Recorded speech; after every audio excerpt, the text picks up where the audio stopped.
pessoas, tudo bem com vocês?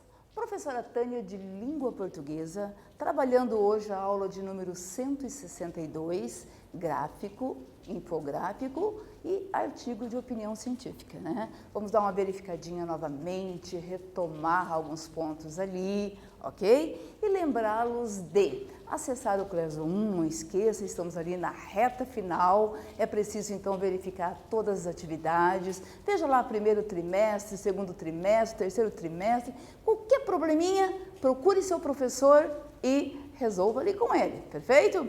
Muito bem, vamos verificar ali os nossos conteúdos de hoje, nossos objetivos da aula? Então vamos lá.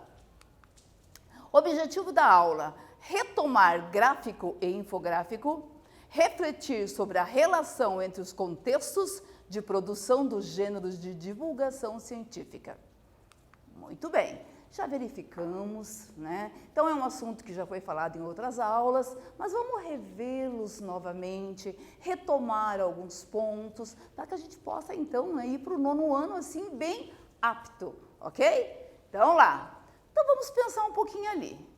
Um quiz. Para que serve um gráfico ou infográfico? A. Geralmente de caráter íntimo, onde se fazem anotações que contêm uma narrativa manuscrita, geralmente diária, de experiências pessoal. B. Uma ferramenta que serve para transmitir informações através do uso de imagens, desenhos e demais elementos visuais gráficos. Ou C. É um objeto utilizado para orientação geográfica. Tenho certeza que vocês vão conseguir responder ali. Com vocês lá.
Daí, pessoal, tranquilinhos? Conseguiram lá? Então vamos lá, né? Para que serve um gráfico ou infográfico? Sem dúvida nenhuma, né? B. Uma ferramenta que serve para transmitir informações através do uso de imagens, desenhos e demais elementos visuais gráficos, né? Ou seja, você faz ali uma leitura assim do todo ali, perfeito? Dando continuidade lá. Então nós temos aqui um gráficozinho para você verificar, né? Então, número de vendas em uma loja de departamento. Então, veja ali o percentual, a forma crescente, roupas femininas, roupas masculinas, roupas infantis, cama, mesa e banho e produto. Você consegue visualizar e ver ali qual que é o mais vendido, qual que, né, o mais utilizado, né? Pelas mulheres, diríamos. Ah, o outro ali, preferência por filmes, alunos do terceiro ano. Então, temos ali um percentual, ali o numérico, comédia, romance, ação, terror e drama. Vocês concordam ali, né, que a comédia é a mais assistida? Né? Então, aí cada um de vocês tem aí o seu pontozinho do que vocês gostam, ok? Muito bem. Então, vamos lá, a definição de cada um deles. Gráficos são representações visuais utilizadas para exibir dados, sejam eles sobre determinada informação ou valores numéricos. Infográficos são apresentações de informações com preponderância de elementos gráfico-visuais, fotografia, desenho, diagrama estatístico e etc. Né? Então veja ali, nós temos só os valores numéricos e temos também os desenhos ali, os textozinhos, né, que às vezes ajuda ali na leitura do mesmo. Lembrando que nós temos que saber ler um gráfico, né, bonitinho a estatística ali, para que a gente não venha errar em concursos, certo? Vai cair para a gente aí no ensino médio, logo vocês vão estar lá e é preciso fazer uma leitura precisa dos dados, ok? Lá, imagine o seguinte, na sala dos professores da escola há um cartaz com a frase: em 2007 eram 734 estudantes matriculados, em 2008, 753, em 2009, 777, em 2010, 794 e em 2011, 819. Há uma maneira mais clara e eficiente de apresentar esses dados. Então, percebemos ali que houve um valor numérico, não é verdade? Crescente. Teve mais gente se matriculando, mais alunos, não é verdade? Mas podemos fazer isso também de uma outra forma, através do gráfico ali. Então, temos aqui, observe, evolução do número de alunos da escola. Então, veja, 2007, 734, 2008, e veja que vai ter aqui a forma crescente, ok? Você consegue visualizar o todo lá e fazer uma leitura precisa de quantos alunos se matricularam a cada ano, ok? Esse exemplo revela claramente que para cada informação que se quer comunicar, há uma linguagem mais adequada. Nesse caso, se inclui textos, gráficos e tabelas. Eles são usados para facilitar a leitura do conteúdo, já que apresentam as informações de maneira mais visual. É aquilo que nós já estudamos, já falamos. Às vezes o nosso olhar, né, ele capta muito mais rápido do que só ouvir. Então, se você ler e ver, nossa, fica muito mais precioso. Então, temos aqui um exemplo. Então, veja aqui, falando de algo que nós conhecemos, né, que infelizmente está no nosso dia a dia. Então, ali, os sintomas da nossa Covid, né? Então, o contágio e a prevenção. Lembrando vocês, nós estamos aí numa situação meio complicadinha, é preciso se cuidar. Aproveite esse momento agora, fala, nossa, né? Então, deixa eu ver como é que eu estou fazendo, eu estou me cuidando, né? Como é que está o meu sintoma, estou resfriadinho ou não? Procurem verificar, tá? Fiquem atentos, tá? Então, temos aqui, bonitinho, veja o desenho, nós temos ali algumas informaçõezinhas, então, sem dúvida nenhuma, trabalhando com um infográfico. Os infográficos são representações visuais gráficas de informações, dados ou conhecimentos, a intenção de apresentar informações de forma rápida e clara. Então, se nós olharmos, já sabemos, opa, está tudo ali, né? A prevenção, contágio, então tudo que eu preciso, o visual me ajuda muito. Modelo em crescimento. Então, temos ali, em 2018, 3,4 milhões, aí assim vai tendo ali o processo. Fonte, Censo da Educação Superior de 2018. Então, ó, de alunos que ingressaram em cursos de graduação no Brasil, 3,4 em 2018. 6,8% foi o crescimento em relação a 2017, ocasionada exclusivamente pela EAD. Muito falado hoje em dia, né? Que é o ensino à distância, que também é o que vocês estão fazendo aí, não é verdade? Participação dos ingressantes de graduação à distância, 40% em 2018. Então, veja aí que teve também uma forma crescente ali. Mais de 50% das matrículas em cursos tecnológicos de curta duração, como gastronomia e logística, já são à distância. Em 2018, pela primeira vez na série histórica iniciada em 1995, o número de alunos matriculados em licenciaturas nos cursos à distância superou o daqueles matriculados nas opções presenciais. Então, nós temos ali, olha ali o dado ali, presenciais, 49,8%, à distância, 50,2%, né? O que vocês acham do ensino à distância? É mais acessível, né?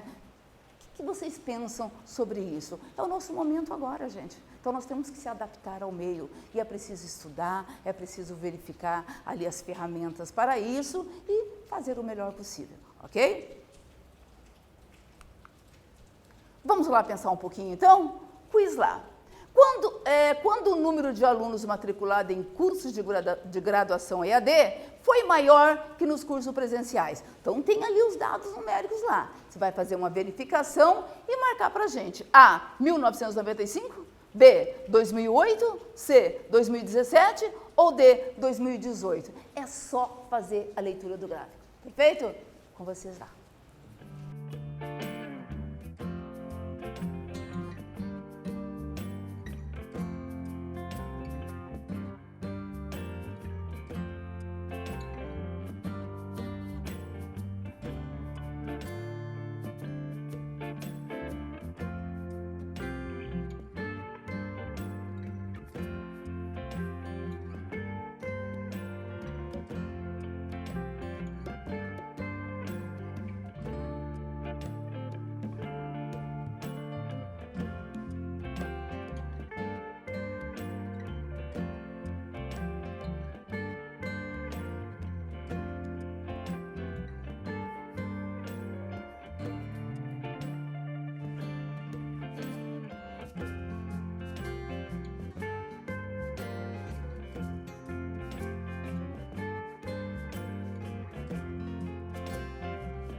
Daí, pessoal, infográfico, né? Porque tem ali o desenho, tem ali o textozinho falando, né? Então, é a leitura ali do infográfico, ok? Muito bem. Então, lá, qual seria? Sem dúvida nenhuma, 2018. Então, lá, em 2018, pela primeira vez na série histórica iniciada, em 1995, o número de alunos matriculados em licenciatura nos cursos à distância superou o daqueles matriculados nas opções presenciais. Então, sem dúvida nenhuma ali, ok?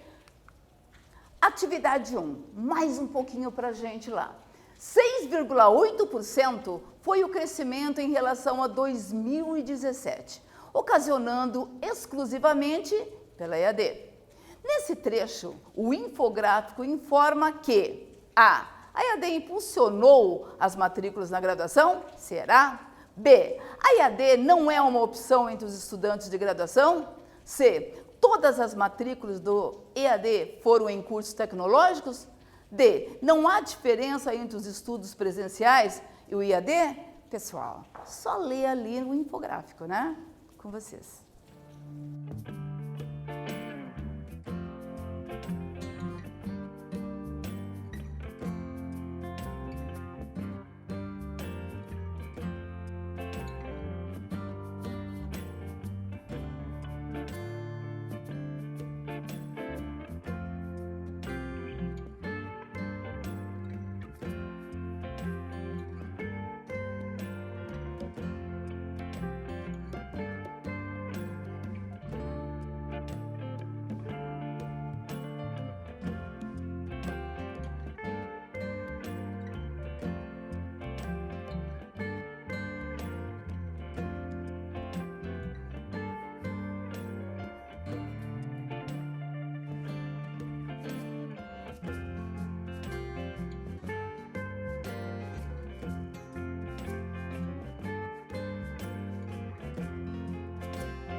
Daí, pessoal, tranquilinhos lá? Então vamos verificar lá, né? 68 foi o crescimento em relação a 2017, ocasionando exclusivamente pela EAD. Claro, a EAD impulsionou as matrículas na graduação. Foi mostrado ali no gráfico, né, que mais pessoas estão optando, não é verdade, pelo EAD do que as presenciais. Tinha lá 49 e pouquinho, e 50, lembram lá? Então é só fazer a leitura, vocês conseguem então a resposta corretinha. Continuando então, vamos então para o nosso artigo de divulgação científica. Traz, numa linguagem acessível ao grande público, reflexões a respeito de determinado tema investigado por uma comunidade científica. Geralmente, as opiniões de estudiosos e os resultados das investigações se complementam ou se opõem. Esse gênero se constitui a partir de uma seleção de informações e comentários relevantes para se ter uma visão geral acerca do tema.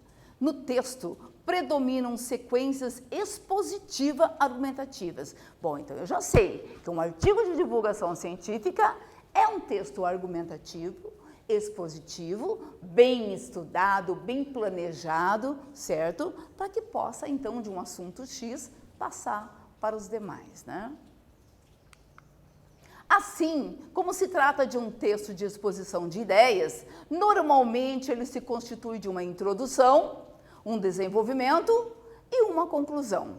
Então, podemos dizer que um artigo de divulgação científica é um texto discursivo que tem por objetivo expor, transmitir conteúdos de natureza científica. Quanto à estrutura, ele não é rígida, porém, deve conter alguns aspectos básicos, como, por exemplo, definição de técnicos, explicações sobre as informações científicas e etc. Ou seja, um texto bem trabalhado, né? Bem pesquisado. Não podemos escrever sobre qualquer coisa e não termos ali um dado certo, né? Senão deixa de ser científico, não é verdade? Então não podemos colocar qualquer coisa ali e dizer que é um artigo de divulgação científica. Então precisamos ali verificar as fontes direitinho para ver se tudo é preciso. Atividade 2. Os artigos de divulgação científica são veículos por quais meios de comunicação? Então, onde nós verificamos esses artigos? Já verificamos em aulas anteriores, já falamos, mostramos, né? Então temos ali A, jornais, revistas, livros ou meio eletrônico. B, telefone, rádio, podcast. C, videogames e CD-ROM. O que vocês acham que é? Com vocês lá.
Tranquilos?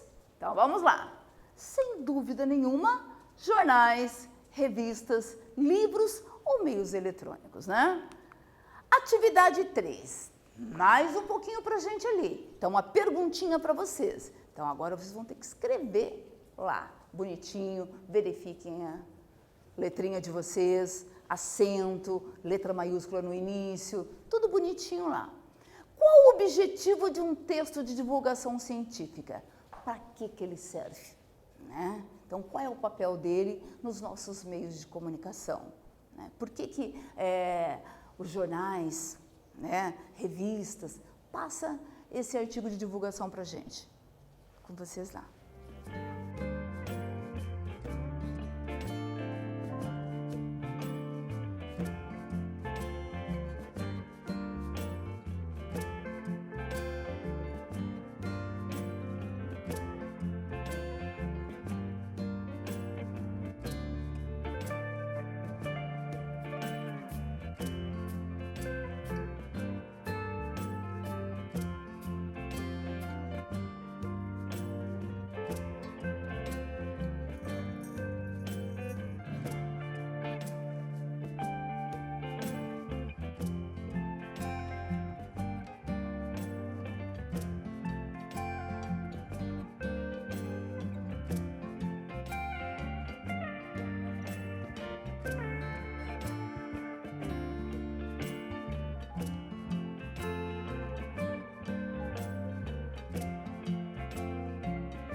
Conseguiram fazer bonitinhos lá? Verificaram a letra maiúscula, caligrafia bonitinha. Então vamos lá, né? Qual o objetivo de um texto de divulgação científica? Isso o meu, né? Coloquei ali, mas cada um verifica o seu, veja se está dentro. É claro que não vai estar exatamente igual, mas veja se não foge da proposta ali. O texto de divulgação científica é destinado à publicização do saber científico em uma linguagem mais didática e informativa. Agrega característica tanto da esfera científica quanto jornalística, né? Então, nos jornais, nós até temos lá uma seçãozinha, né, dos artigos ali, sempre colocando para a gente boas novas. Perfeito? Bom, pessoal, espero que vocês tenham entendido. Relembramos ali os gráficos, os infográficos, não é verdade? E, claro, ali os artigos de opinião científica. Lá, o que estudamos hoje? Retomamos o que é gráfico e infográfico, revisamos artigos de divulgação científica, lembrando, não esqueçam da leitura precisa dos gráficos e infográficos, ok? Se você lê errado ali um percentual, automaticamente você não vai chegar à resposta precisa, ok? Até a próxima aula.